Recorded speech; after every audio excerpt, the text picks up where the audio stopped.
Wow, we haven't heard an applause like that in quite some time. That's the sound of students cheering for Alta Loma High School teacher Danyel Smith. She's the recipient of this year's Milken Educator Award for her dedication as an American Sign Language teacher. And she joins us now to talk about this amazing surprise. Good morning and congratulations.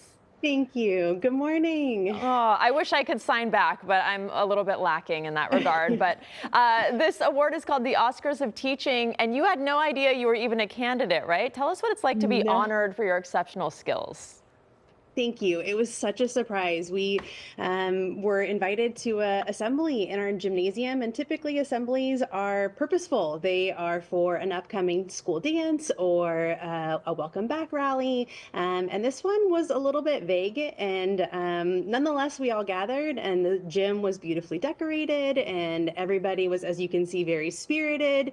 And I was told that we might have some recognition for our ASL program. As the ASL teacher, as one of the ASL teachers, I was very excited to represent our program, and so I was all dressed up and ready to be spirited and be supportive. And little did I know, as you can see, I received an incredible award. It's so awesome, and you can tell just how much the whole school loves you by that applause. What inspired you to become a sign language teacher? I really appreciated taking a sign language class in college. I really connected with the language. I really connected with the community. I took ASL as a freshman in college. I took Spanish in high school, and as much as I appreciate Spanish as a language, it just did not connect with me as a language learner.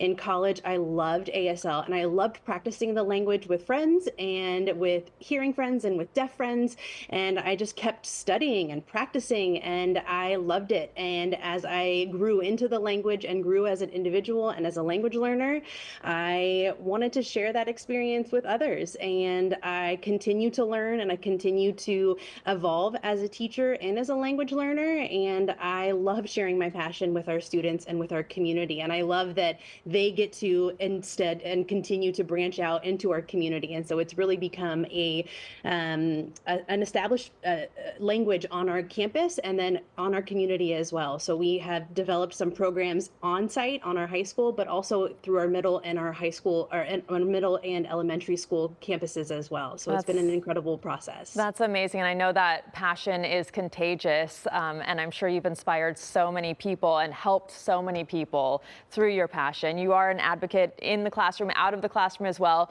People say your work is essential to the deaf and hard of hearing community. Talk about your work to expand sign language education, even outside of the campus. One of the things that we do on our campus is offer our students an opportunity to become leaders, not only in the classroom, but also outside of the classroom as a Sprouting Signers ASL workshop. So some other campuses as well in our community have done similar opportunities for their students. Well, we have created an opportunity to create students inviting elementary and middle school students to our campus, which is always kind of fun for little kids to come to a big kid campus. And they get to work with a high school student, and they get to learn through vocabulary workshops. And our next one is actually going to be quite different. We're actually doing one in a couple weeks where they're going to learn signs through storytelling. So we're going to get to translate books from Brown Bear, and The Very Hungry Caterpillar. And they're going to get to be able to sign familiar books, but in ASL. And so our high school students will get to translate these familiar stories, and they'll get to teach that to our students. And most of the students will be attending, if not all the students, will be all hearing students. But again, it'll be breaking down those barriers and really exposing them to the world of sign language and a visual communication world. So I'm pretty excited about these opportunities. Amazing. Well, congratulations to you. Well deserved. And best of luck with all the expanding programming. Thanks for joining us. Thank you.